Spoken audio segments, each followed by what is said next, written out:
Everybody, so I ran a little poll on the channel this week and asked what item from our menu list this week would you be interested in seeing a recipe video for, and the overwhelming, I think there were 125 votes, so thank you to everybody that voted, and the overwhelming response, 46% of you said you would like to see the Mexican lasagna recipe, so that's what I'm going to share with you tonight. Now, I've called it Mexican chicken or Mexican turkey lasagna. It uses mince, so it could be any meat, whatever you use. It could be corn mince if you wanted to make it vegetarian, or actually just put a load of vegetables in it and make it completely vegetarian. So it's another one of those versatile recipes. Now, if you look on Pinterest or just do a web search on Mexican lasagna, a lot of times it uses tortillas as the kind of layer, equivalent to the pasta layer. I do make a dish like that. It's kind of a tortilla pie almost, but I don't use that for lasagna. For lasagna, I use Lasagne Noodles, and that's probably what's slightly different about this recipe. It actually uses Lasagne Noodles, but has a Mexican flavouring to it. So the first thing I'm going to do is to make an enchilada sauce. Again, if you're in the States, you've got easy access to ready-made enchilada sauces. You could certainly use a couple of jars of ready-made or a large jar of ready-made for this and not have to do any of this first part. We don't have access to that here, so I'm going to use my basic enchilada sauce recipe. And that involves 3 tablespoons of vegetable oil, which I'm just going to heat through in the pan. Once it's heated, I'm going to add my flour mixture. So in here, I've got 2.5 tablespoons of plain flour, all-purpose flour. I've got 2 tablespoons of chili powder, and that sounds like a lot, but this is going through a big batch of sauce, so it's actually not as powerful as it sounds. But if you want to tone it back a bit, you could. I've also got a teaspoon each of paprika and cumin, and that will give that proper kind of Mexican style flavour, enchilada style flavour to the sauce. Then the other ingredients you need for the sauce, you need 2 cups of chicken stock. You can just use water, but I prefer to use chicken stock for this. A carton of passata or a can of tomato sauce if you're in the US. You want a tablespoon of tomato puree. And then you want a teaspoon each of garlic granules and onion granules, or onion powder and garlic powder, and a half a teaspoon each of garlic and onion, and a 1/4 teaspoon each of ground cinnamon and black pepper. Now, you could also add some salt. Whenever I'm cooking with stock, I don't ever add extra salt, but if you like to have saltiness in your food, then you could add again about a 1/4 teaspoon of salt. So I'm going to make that all up into the red sauce part of my lasagna. I've then also got some lasagna noodles. I've got a pot of quark. I'm probably going to use most of that pot. Now, the typical lasagna has a layer of white. In the UK, it's a white sauce. We make like a bechamel sauce and use that for flavouring lasagna. In the US, it tends to be made with ricotta and eggs and some seasoning. But obviously this is Mexican, so I don't want that sort of flavouring in it. Now, if I were in the US, I would use either homemade queso, using a block of Velveeta and some salsa and making up my own queso sauce and using that as a layer through it. Or I would buy a good quality queso to use on top of it, or nacho cheese sauce to use on top of it. Here in the UK, we can't get Velveeta and we don't have any good nacho sauce. There are some jars of nacho that you can get for like dipping chips in, but it's not the same, and it certainly wouldn't use it in this recipe. And I don't want to use a white sauce, so I'm going to do something a little bit different with the white cheesy layer by using this very soft cheese. So quark is a soft cheese. It has very little flavour. It's very, very plain. And so you'll see why I'm doing what I'm doing with it. You then want some vegetables. You could use anything here. You could use courgettes, mushrooms, celery, onions and peppers, what I've got. But you could use as much or as little vegetable as you like. You want a bit of garlic. So you want 2 to 3 dark garlic cloves just crushed. If you use the garlic paste or the lazy garlic like I do, then you want the equivalent of 2 to 3 cloves. You want a package of mince, so a 400 to 500 gram package of mince. I'm using turkey mince as that's what we use for just about everything, but you could use regular beef mince, you could use pork mince in this one, you could use corn as I've said, or you could leave out the mince altogether and really up the vegetable content. And then you want some cheese. Now for lasagna, I like to have a combination of cheddar and mozzarella, and that's for going on the top of the lasagna dish. So I'm going to get the sauce started, and then I will come back. So this is just like making a normal roux sauce, except you're using vegetable oil, you're using heavily seasoned flour, and then you're going to use chicken stock. But that's essentially what I'm going to do to get it started. I'm going to heat up 3 tablespoons of vegetable oil. Once it's heated, whisk in the flour mixture for about a minute just to start to let it cook. And then I'm going to add a little bit of the chicken stock to bring it together, and then slowly whisk in the rest of the chicken stock, and then I'll be adding some of the other ingredients. So when I get to that point, I'll come and show you where we're at. So there you can see in there, I just heated the oil, whisked in the flour and the chili powder, paprika and cumin, and it sort of goes like brown sugar, or it looks like dark brown sugar, but just whisk it together for about a minute just to let that flour start to cook. And then I added a little bit of the chicken stock, probably about a quarter of it, and whisked that through until there was no lumps, then added the rest of the chicken stock to that. So now to that I'm going to add the carton of passata or can of tomato sauce, a tablespoon of the tomato puree, and then half a teaspoon each of garlic and onion, and a quarter teaspoon each of cinnamon and black pepper. And then I want to let that bubble away and keep stirring it every now and again, just to let it thicken up for about 5 minutes. And while I'm doing that, I will get the mince browned along with the vegetables. Okay, so there is our finished sauce. It's bubbled away for about 5 minutes. It has got a little bit thicker. You might say that's a very big pot for 1 pan of lasagna, but actually tomorrow night we're having Mexican pizzas, and so I'm going to use the enchilada sauce on mine and Tony's as the base for the pizzas. So it is quite spicy, taste it, perhaps put a little less chili powder in the first time you make it. This is at our level and it is quite spicy. Caleb won't be having this, he's not a lasagna fan at all. He loves pasta but not lasagna, so he's having something else with pasta tonight. So this is spice at the spice level that we like, which was using that 2 tablespoons of chili powder.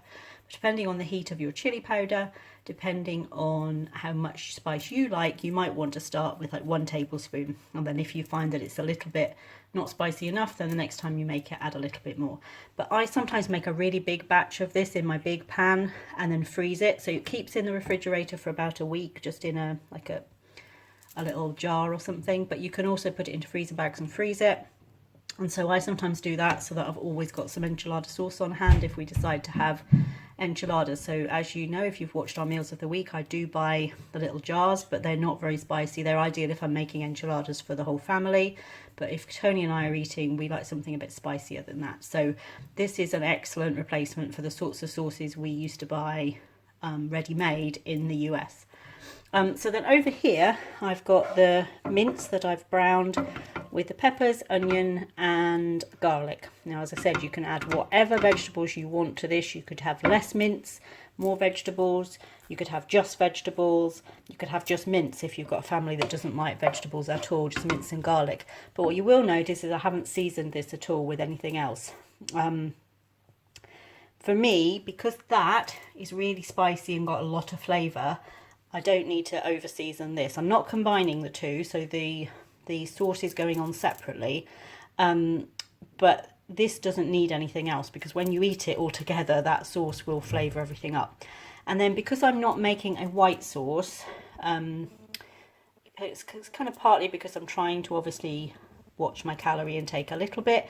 And this meal, actually, if you're following Slimming World, I think you'd need to sin a little bit for the flour and oil that you use to make the enchilada sauce, but that's a big batch of sauce for 3 tablespoons of oil. So I haven't figured out what it would be, but there would be a few sins for that. And you could probably find a way to make it if you looked on a site like Slimming Eats or one of the US based Slimming World followers, that you could probably find a recipe for enchilada sauce on there that is even less sin. This piece here is certainly sin free, and by using the Quark it's sin free. So I didn't want to add, I'm putting cheese on the top, but that will be my healthy extra for today. and the lasagna is free, obviously the noodles. So I didn't want to layer it with a big layer of cheesy sauce because that would have defeated the object. But I have to say, if I were in the States, I would use queso in this. Absolutely, some of the queso sauce. So what I do instead with this one is, because this quark is a very bland, doesn't have any flavour to it at all. You can buy flavoured, but it tends to be sweet. I'm going to put some of the quark in with the mince so that the mince is more of a creamy texture. So whereas with a normal lasagna, your tomato sauce would be in with your meat and then you'd have the layer of white sauce, this kind of reverses it. So the creaminess, the cream cheese is going to be in with the meat, and then the spicy sauces, the tomato sauce, is going to be a separate layer. So I don't really know how much I'm going to use. I'm just going to add some in until it gets to the right kind of consistency for me, and then I will come back and tell you how much I used. Okay, so there you go. I added about 6 tablespoons of the quark into that. Now you might be tempted to want to season this. It's going to be quite bland, but remember, you won't need it when you come to eat the lasagna all in one. But go ahead and add a little bit of salt and pepper to that if you want to. There's no rules with cooking. Add what you want. And so that sort of, we flipped lasagna on its head. The white sauce is mixed in a way with the meat and vegetables, and the red sauce is the separate layer that's going on top. So you can see I've put half of that meat and vegetable mixture into the bottom of my lasagna pan. I've got 2 lasagna noodles on the top. I'm going to add 2 more, then a really good layer of the sauce, and then what I would have done if I was using the queso, I would have put that over the meat before I put the lasagna noodles on. Then once you've added a good layer of the red sauce, you want to add the rest of your vegetables. You want to add another layer of lasagna noodles, another good layer of the tomato enchilada sauce, and then sprinkle it with cheese. Cover it with foil. Now I have got the oven heating. It's to 180 Celsius, which is 350 Fahrenheit. And I've just got that heating up already, so it'll be ready to go in. But let me finish assembling this, and then I will come back and show you it before it goes in the oven.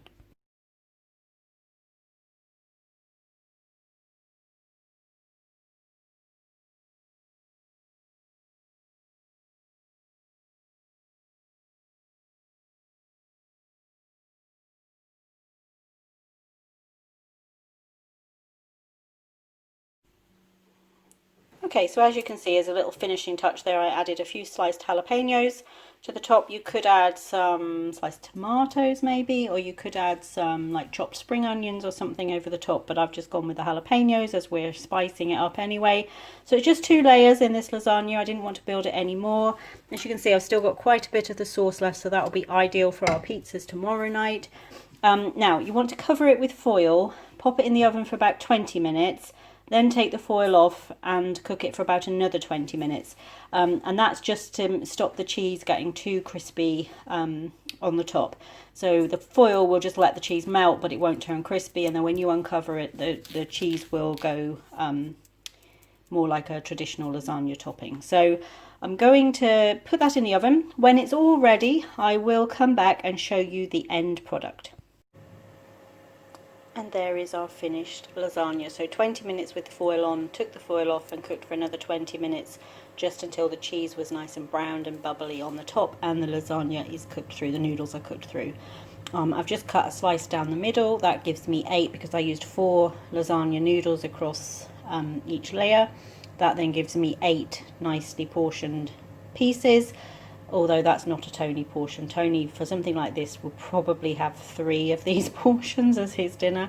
And I'll have 1, and then there'll be enough left for lunch leftovers for tomorrow. I would serve this with a bit of salad. You've got the tomatoes, peppers, onions. Obviously, if you put additional vegetables in there, you've got plenty of veg in it. But I would probably put a nice piece of salad on, a bit of salad on the side.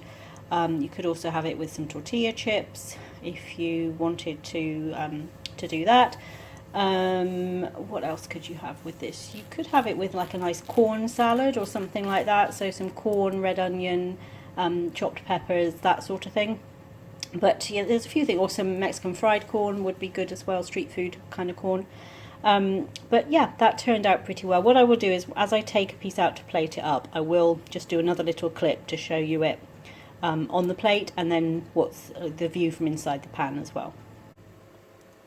So there is the plated up version. Now it is just the 2 layers. You could definitely do another layer if you wanted to, but with the level of spice and seasoning I have in this, I didn't want to do an extra layer. But you definitely, if I was doing normal lasagna, this would have another layer on top of it.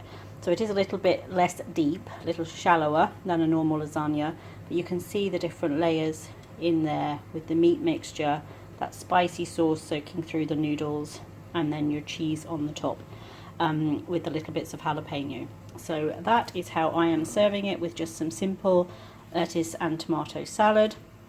I am going to put a creamy dressing on the salad. I will probably put, I've got a low-fat Caesar dressing, I will probably put that on so it kind of balances out the heat from the tomato sauce. But that is our finished Mexican lasagna. We hope you do give this recipe a try, and if you do, let us know how it turns out for you. And we look forward to seeing you back here on the SeeSaw soon.